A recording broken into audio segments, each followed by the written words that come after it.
Hello दोस्तों, हमारे channel अमृत coaching centre में आप सभी का स्वागत है। और हर रोज़ की तरह आज हम आप लोगों के लिए लेके आए हैं क्लास 8 वर्ल्ड पीस का क्वेश्चंस आंसर। लेसन 16 है और बहुत ही आसान तरीके से इसका आज हम क्वेश्चन और आंसर कराएंगे, जिसमें आपको समझने में और क्वेश्चन का आंसर लिखने में या उसका क्वेश्चन का उत्तर देने में कोई असुविधा नहीं होगी। आप बहुत आसान तरीके से समझ भी पाएंगे और क्वेश्चन आंसर बना भी पाएंगे।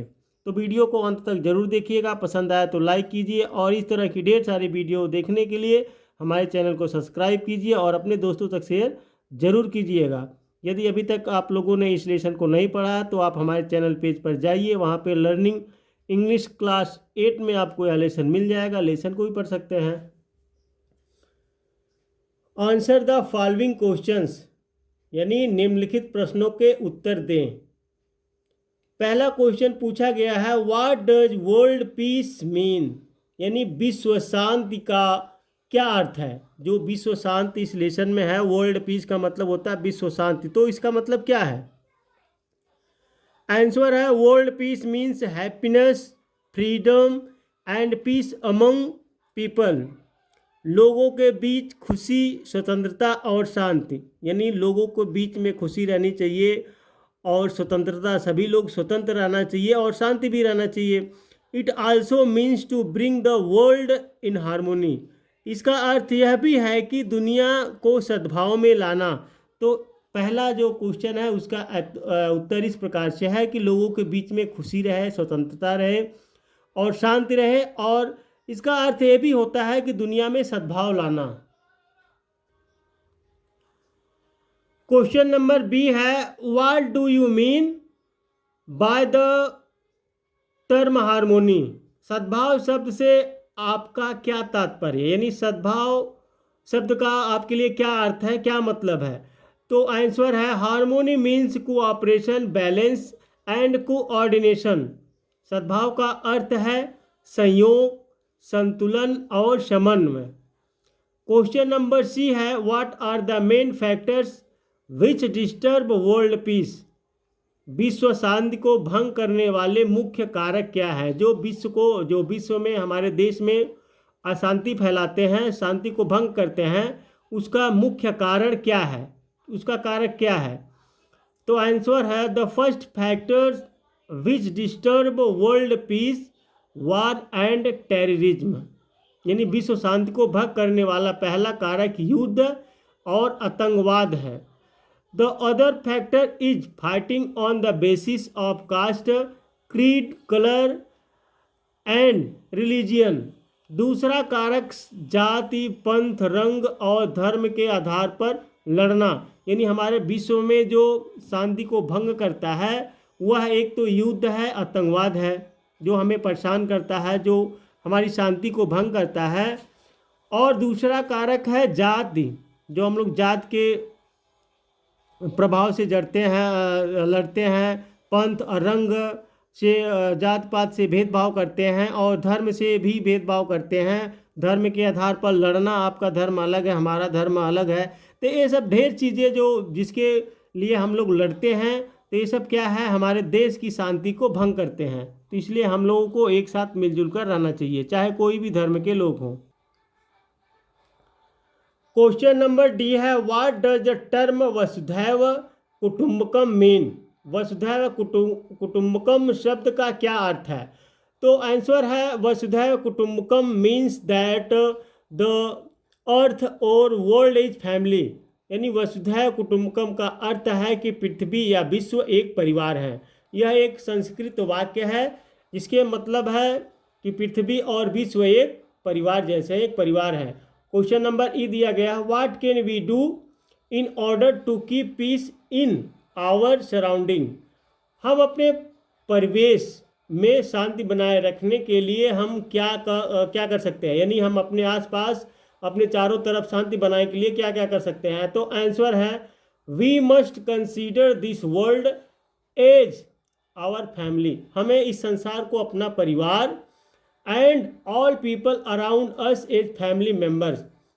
और अपने आसपास के सभी लोगों को परिवार का सदस्य मानना चाहिए। यानी विश्व में शांति लाने का एक विशेष अवसर है कि हमें पूरे संसार को और अपने आसपास के सभी लोगों को एक परिवार मेंबर मतलब होता है, एक परिवार के सदस्य मानना चाहिए, एक परिवार जैसे मानना चाहिए, चाहे कोई भी हो। We should avoid any type of argument और फाइट। हमें किसी भी प्रकार के वाद विवाद या लड़ाई झगड़े से बचना चाहिए। And should discourage others to do it. और दूसरों को भी ऐसा करने के लिए प्रोत्साहित करना चाहिए। तो हमें क्या करना चाहिए कि लड़ाई झगड़ा विवाद ये सब से बचना चाहिए और ये सब दूसरे को करने से मना करना चाहिए कि भाई ऐसा मत कीजिए। अगला है वर्ड पावर यानी शब्द शक्ति। Match the words given in column A with their opposite in column B. तो कॉलम में ए दिए गए शब्दों को कॉलम बी में उनके विपरीत शब्दों को मिलाए। यानी विलोम शब्द लिखना आपको ऐसे बुक में लिखा मिलेगा, तो इसका पहले मतलब समझ लीजिए तभी तो मिलाएंगे। स्नेच मतलब होता है छीनना, क्वारल झगड़ा करना, फ्रेंड मित्र, फ्रीडम आज़ादी, हारमोनी सद्भाव, वायलेंस अहिंसा, एलिमिनेट हटाना, डिफरेंट अलग। तो यहाँ पे है रिलीज प्रदर्शन करना, पीस शांति होता है, एनेमी दुश्मन, स्लेवरी गुलामी, कॉन्फ्लिक्ट संघर्ष, नॉन वायलेंस अहिंस, इंक्लूड शामिल करना, सेम एक समान। तो यहाँ पे देखिए स्नेच मतलब छीना झपट्टी करना, तो यहाँ पे रिलीज मतलब होता है प्रदर्शन करो, चोरी मत करो, उसको प्रदर्शन करो। तो क्वेरल का मतलब होता है झगड़ा करना, पीस मतलब होता है शांति। तो जहाँ पे हल्ला झगड़ा होता है वहाँ पे शांति, वहाँ का शांति बनेगा। फ्रेंड होता है मित्र, एनेमी दुश्मन, फ्रीडम आज़ादी, स्क्वेरल होता है गुलामी, हारमोनी सद्भाव, कॉन्फ्लिक्ट होता है संघर्ष, वायलेंस अहिंसा, नॉन वायलेंस मतलब होता अहिंस, एलिमिनेट हटाना, इंक्लूड शामिल करना, डिफरेंट अलग, असेम एक समान। तो यहाँ पे इस तरीके से इसको आपको मिलाना है, सही से मिलान करना है। यहाँ पे तो हम अलग अलग करके लिखे हैं लेकिन एक साथ में लिखे हैं, तो उसी के साथ उसको मिलाना है। Trick the correct words given in the brackets. कोष्टक में दिए गए सही पर आपको सही का निशान लगाना है। तो यहाँ पे है सम डिजर्ट आर क्या है, बियर है, बेयर है एंड रॉकी। कुछ रेगिस्तान भालू नंगे और चट्टानी है, तो यहाँ पे बेयर मतलब नंगा होता है, तो नंगे टिक लगाना है। We shall go to Delhi next, तो वीक ही लगेगा। तो सही मीनिंग भी है ना, ये वीक का मतलब होता है कमज़ोर। हम अगले सप्ताह दिल्ली जाएंगे। We get milk from dairy, ये डायरी है, ये डेयरी है, दूध हमें डेयरी से मिलता है। तो यहाँ पे सही का निशान लगाना है जो सही हो। बियर दिया गया है, यहाँ पे इसका मीनिंग अलग होता है। तो इसका देखिए क्या, कुछ रेगिस्तान नंगे और चट्टानी, यानी कुछ रेगिस्तान में नंगे और चट्टानी है, मतलब नंगे चट्टान है। रेगिस्तान में जो है वह नंगे चट्टान है, उस पर घास फूस नहीं है, इस तरीके से है। तो यहाँ पे हम अगले सप्ताह तो कमज़ोर नहीं आएगा, हम अगले सप्ताह दिल्ली जाएंगे। और इसका है हमें दूध हमें डेयरी से मिलता है, तो यहाँ पे डेयरी का निशान लगाना है। What flour is use to make bread, यहाँ पे फ्लोर है, तो फ्लोर का मतलब फर्श होता है, फ्लावर का मतलब आटा होता है। तो यहाँ पे है रोटी बनाने के लिए गेहूँ का उपयोग यानी फ्लोर, तो गेहूँ के आटे का उपयोग किया जाता है। Language practice, change the following sentences into passive voice. निम्नलिखित वाक्यों को कर्म वाक्य में बदले, यानी पैसिव में बदलना है। The verb is are given in the bracket for your help, आपकी सहायता के लिए क्रियाएं कोष्टक में दी गई हैं। The first one has been done for you, सबसे पहले आपके लिए किया गया है। तो आपको इसको एक्टिव में दिया गया है, उसको पैसिव में चेंज करना है। आपको हेल्पिंग वर्ब भी ब्रैकेट में मिलेगा और जो वर्ब लगेगा उसका भी थर्ड फॉर्म दिया गया। आप लोग को मालूम होगा कि पैसिव वॉइस में कोई सा भी पैसिव वॉइस रहे उसमें वर्ब की थर्ड फॉर्म का उपयोग किया जाता है। यदि आप अभी तक पैसिव वॉइस नहीं पढ़े हैं तो हमारे चैनल पे भी जा सकते हैं, वहाँ पे आपको मिल जाएगा। एक्टिव और पैसिव के बारे में हमने एक वीडियो बनाया है, वहाँ से आपको ढेर सारी जानकारी मिल सकती है।